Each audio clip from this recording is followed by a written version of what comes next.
यह महाभारत काल की बात है, जब भारत के एक जंगल में एकलव्य नाम का एक बालक अपने माता पिता के साथ रहता था। वह अनुशासित बालक था और उसके माता पिता ने उसकी परवरिश अच्छे संस्कारों के साथ की थी। एकलव्य की धनुर्विद्या में बहुत रुचि थी, लेकिन जंगल में इसके लिए साधन उपलब्ध नहीं थे। इसलिए वह गुरु द्रोणाचार्य से धनुर्विद्या सीखना चाहता था।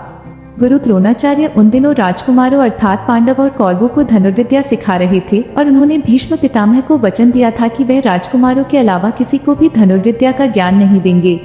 जब एकलव्य अपना निवेदन लेकर गुरु द्रोणाचार्य के पास आया तो उन्होंने उसे अपनी विवशता बताकर वापस भेज दिया। इस पर एकलव्य बहुत दुखी हुआ, लेकिन उसने यह प्रण लिया कि वह द्रोणाचार्य को ही अपना गुरु बनाएगा। शारीरिक रूप से गुरु की अनुपस्थिति के चलते उसने उनकी मिट्टी की मूर्ति बनाई और उसके सामने तीर कमान चलाने का अभ्यास करने लगा। देखते ही देखते वह एक उम्दा धनुर्धारी बन गया। एक दिन की बात है, जब गुरु द्रोणाचार्य अपने शिष्यों के साथ धनुर्विद्या का अभ्यास करने जंगल की ओर आए। उनके साथ एक कुत्ता भी था। उस समय एकलव्य भी जंगल में धनुर्विद्या का अभ्यास कर रहा था। ऐसे में जब कुत्ते को जंगल के एक ओर से आवाज आई तो वह उस ओर जाकर भौंकने लगा, जिससे एकलव्य की एकाग्रता भंग होने लगी। इस वजह से कुत्ते को चुप करवाने के लिए एकलव्य ने उसके मुंह में कुछ इस प्रकार बाण चलाई कि उसका भौंकना भी बंद हो गया और उसे कोई चोट भी आई। कुत्ता वापस द्रोणाचार्य के पास भाग गया। जब उन्होंने कुत्ते को देखा तो उन्हें अपनी आंखों पर विश्वास नहीं हुआ और उन्होंने सोचा कि इतना अच्छा धनुर्धारी कौन है जिसे धनुष्पान की ऐसी विद्या आती है।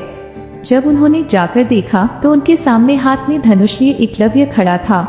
अपने गुरु को देखकर एकलव्य ने उन्हें प्रणाम किया। द्रोणाचार्य ने उससे पूछा कि उसने ये विद्या किससे सीखी, तो एकलव्य ने बताया कि वह किस प्रकार उनकी मूर्ति के सामने प्रतिदिन अभ्यास करता है। यह सुनकर द्रोणाचार्य आश्चर्यचकित हुए।